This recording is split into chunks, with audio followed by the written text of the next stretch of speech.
Boa tarde a todos. Que Jesus esteja conosco e nos abençoe. Nosso estudo de hoje é sobre o capítulo 16 do nosso livro Evangelho segundo o Espiritismo, que nós estudamos na sequência, e eu vou tratar dos primeiros itens, dos itens 1 a 5.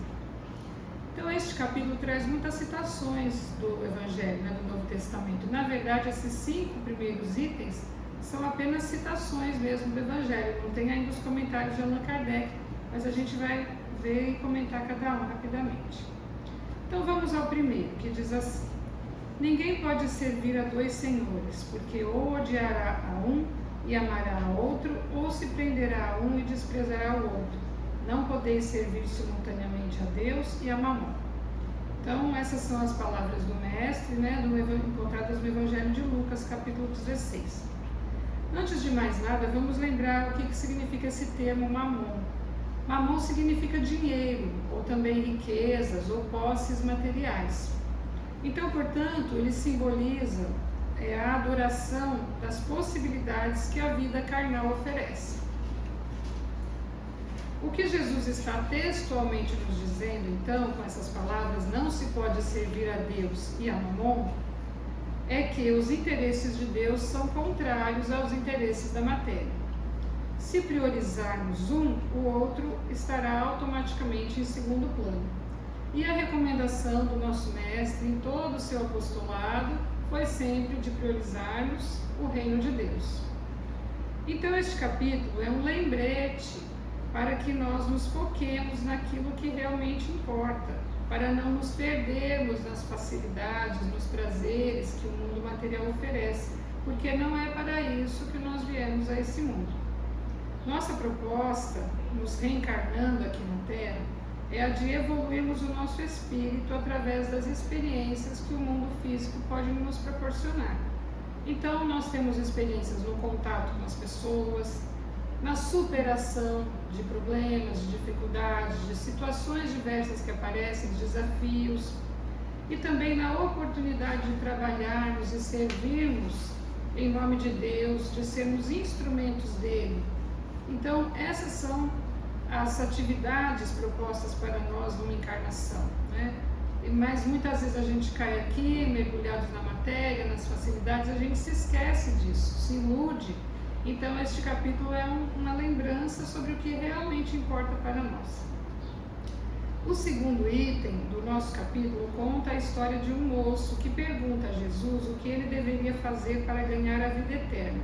E Jesus responde assim: se queres entrar na vida, guarda os mandamentos. Que mandamentos? Retrucou o mancebo. Disse Jesus: não matarás, não cometerás adultério, não furtarás, não darás testemunho falso, honra teu pai e a tua mãe e ama o teu próximo como a ti mesmo. Que eram aqueles mandamentos de Moisés, Os 10 mandamentos. O moço lhe replicou: tenho guardado todos esses mandamentos desde que cheguei à mocidade. Que é o que ainda me falta? Disse Jesus: se queres ser perfeito, vai, vende tudo o que tens, dá-o aos pobres e terás um tesouro no céu. Depois vem e segue-me. Ouvindo essas palavras, continuou o texto, o moço se foi todo tristonho, porque possuía grandes haveres. Jesus disse então a seus discípulos: digo-vos em verdade que bem difícil é que um rico entre no reino dos céus.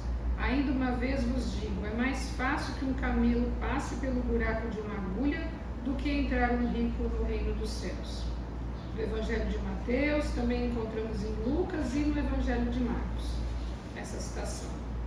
Aqui nós temos uma nota de Allan Kardec explicando essa palavra camelo, que em hebraico significa também cabo, o que faz mais sentido do que a gente pensar no animal, porque camelo e agulha não tem associação, Mas se a gente pensar num cabo maior que o espaço da agulha, então já fica mais difícil da gente entender. Mas o que importa, na verdade, é a gente perceber o alerta que Jesus fez para nós, De quão é difícil a gente resistir a essa ilusão que a matéria nos dá, que o dinheiro nos dá,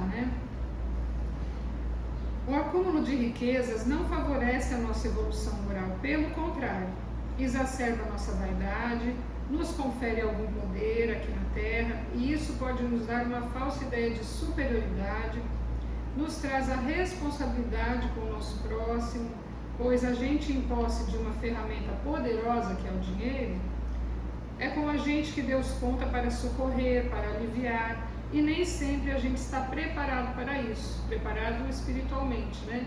Nem sempre a gente se dispõe a usar essa ferramenta que Deus coloca em nossas mãos, que é o dinheiro, que é a riqueza, em prol dos nossos irmãos. Então isso se torna também um perigo para nós, porque a gente tem a ferramenta importante e não usa bem. Então essa responsabilidade também pesa sobre aquele que tem o acúmulo das riquezas. O terceiro item aqui do nosso capítulo é intitulado Preservai-vos da avareza, e diz assim: Tende o cuidado de preservar-vos de toda avareza, porquanto, seja qual for a abundância em que o homem se encontre, sua vida não depende dos bens que ele possui.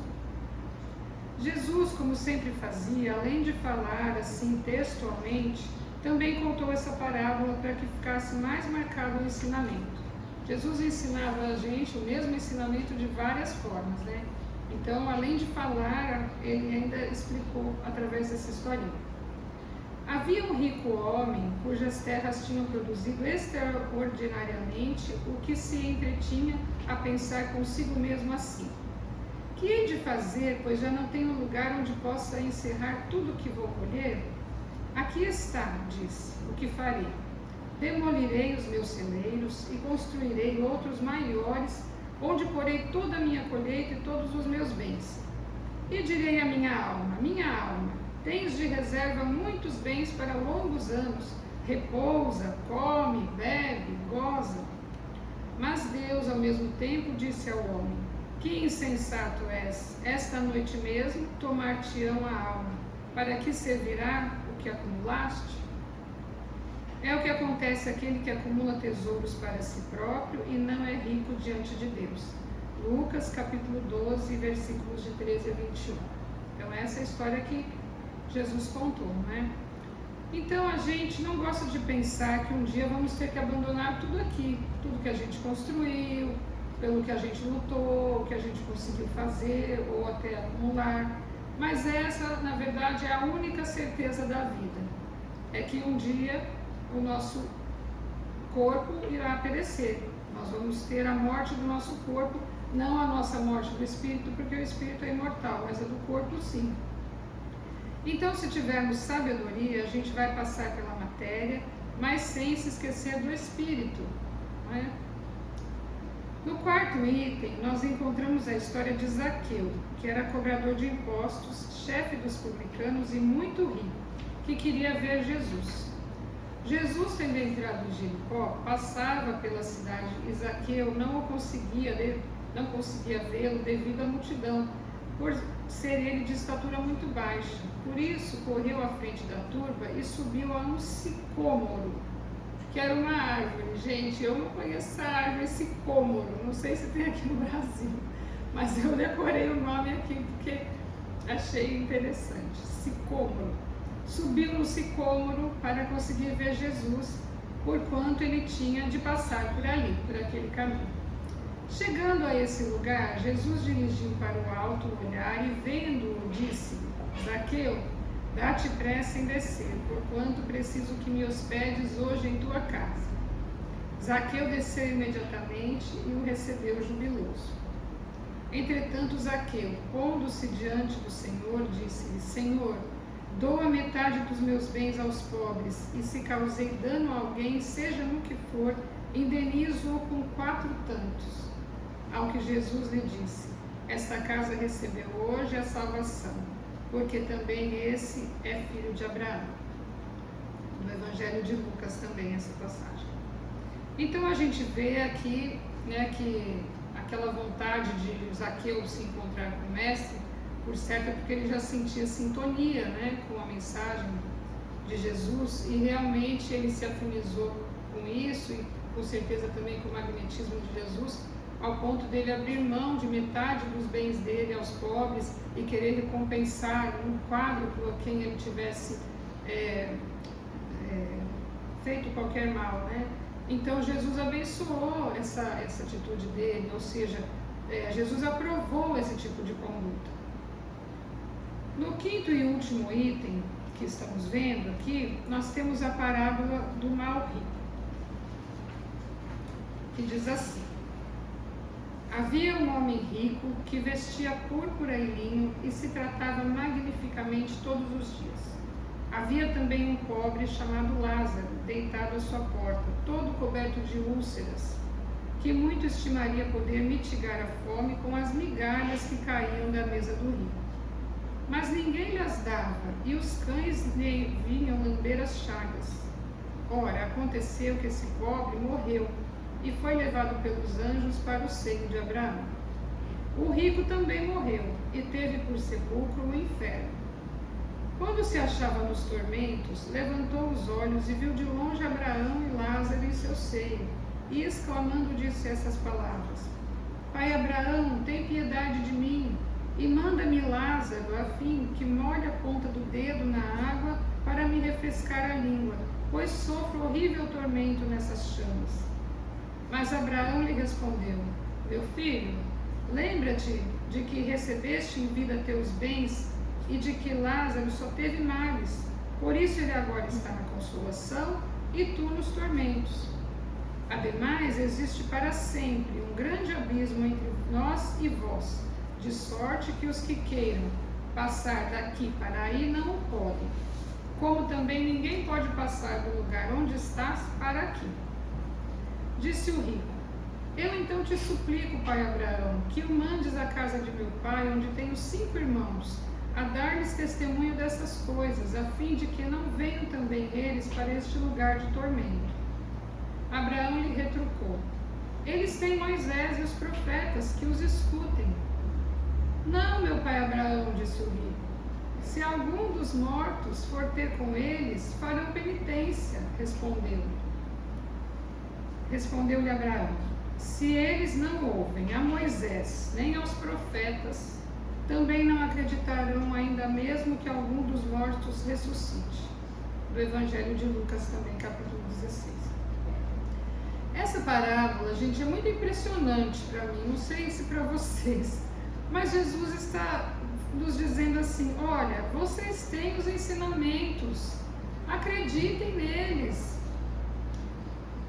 Tem até uma passagem de Jesus que fala textualmente assim: crede em Deus, crede também em mim. Eu acho que Jesus já conhecia a nossa natureza, né? E também foi ele mesmo que falou que a gente vendo não enxergaria, ouvindo não escutaria, né? Então é isso. Naquele tempo, eles tinham só a primeira revelação da lei de Deus, que veio através de Moisés, né? Que são esses as 10 leis, né, de Moisés, que Jesus até citou nessas passagens. Então, e também os ensinamentos dos profetas. Então, nessa alegoria, Abraão fala, né, para o rico: mas eles têm Moisés e os profetas, que são grandes entidades, e não escutam, nem eles vão escutar outro, né? Então eu acho isso muito curioso, porque a gente é assim mesmo, né? Eu acho impressionante isso. Agora vejam só, nós já temos não só Moisés, como temos a segunda revelação, que foi o nosso grande mestre Jesus, que nos falou de amor, que nos falou de tantas formas os ensinamentos importantes, né, sobre Deus, testemunhou inclusive. E nós já temos agora a terceira revelação, que é o Espiritismo, que vem nos abrir também o conhecimento, o entendimento do mundo espiritual, que ajuda a reforçar os ensinamentos, uma vez que a gente consegue compreender melhor e assim ter a fé raciocinada. Então a gente é um pouco mais fácil ainda da gente compreender as coisas. Então nós temos mais condição ainda de ouvirmos Moisés, os profetas, Jesus, Allan Kardec e, né, tomarmos um rumo um pouquinho melhor. Nós precisamos realmente colocar em prática nas oportunidades que a vida for nos trazendo, porque Deus vai colocando para nós as experiências que a gente tem que passar, né, os ensinamentos que a gente é chamado a aprender, a testemunhar, a ser provado. Então, em cada situação, a gente relembrar desse ensinamento. Como diz o nosso querido Luiz aqui, o nosso amigo, que ele fala que o Evangelho é um roteiro de sobrevivência, né? Um guia de sobrevivência, não na selva, mas aqui na humanidade. A gente precisa pegar esses ensinamentos e realmente utilizar. Então, antes de terminar, só queria lembrar que nós estamos chegando na época do Natal, né? E a gente pode começar exercitando esse ensinamento aqui, porque nós podemos vivenciar o Natal material ou priorizarmos o Natal espiritual. O Natal material significa o quê?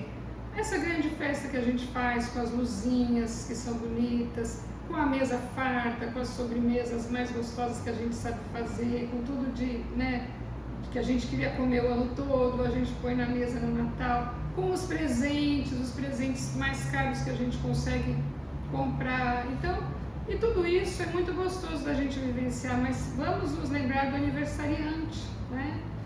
Que é Jesus. Essa é a nossa grande comemoração, o nosso feriado. E a mensagem de Jesus é o que? De amor, de abrirmos nossos corações para essas experiências, né? Para termos um pouquinho mais de paciência com aquele familiar mais difícil que todas as nossas famílias temos, da gente se lembrar de alguém que esteja precisando, da gente desejar um Feliz Natal com sentimento, né? Tudo isso é a gente vivenciar o lado espiritual da situação. Nós precisamos, sem deixar de vivenciar a parte material, porque nós somos pessoas encarnadas, então nós temos que vivenciar a parte que o mundo nos oferece, mas sem perder essa conexão com o que realmente importa, né? Servir primeiro a Deus e não a Mamon, as coisas materiais, né? Então, essa é a mensagem do nosso capítulo, desses nossos itens, né? Vamos acreditar nesses ensinamentos do Evangelho que nos dizem que a nossa felicidade real e duradoura consiste em sermos instrumentos de Deus para proporcionarmos a felicidade dos nossos irmãos. Que Jesus esteja conosco, em nossas mentes, em nossos corações, hoje, no Natal que se aproxima e sempre. Muita paz.